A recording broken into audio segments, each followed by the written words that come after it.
طلع العالم كله بيتهز في وقت واحد واحنا مش عارفين. يعني الزلزال اللي حصل ما حصلش في مصر ولا في اليونان بس، ده العالم كله كان حرفيا في زلازل في الوقت ده في توقيت واحد. طب ايه السبب في اللي يخلي العالم كله يتهز بالمنظر ده ويحصل فيه كل كمية الزلازل دي بتوابعها؟ وايه موضوع جزيرة كريت اليونانية اللي دايما بنسمع عنها كل ما يحصل زلزال؟ وليه في المنطقة دي بالذات بيحصل الزلزال ده؟ وايه تفسير العالم الهولندي اللي طلع تاني يتكلم في نفس الموضوع بتنبؤات ويقول انه هيحصل حاجات كتيرة تاني؟ ويا ترى قال ايه؟ وهل كلامه صح ولا غلط؟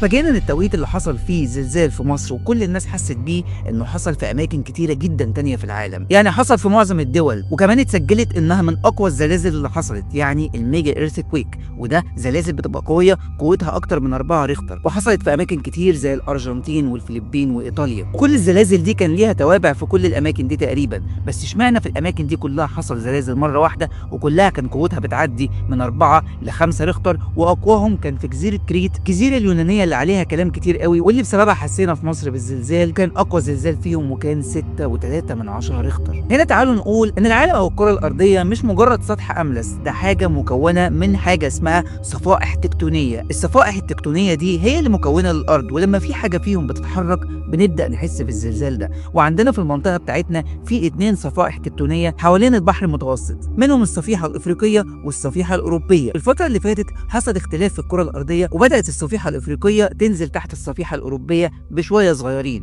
وده عمل حاجه اسمها ترنش.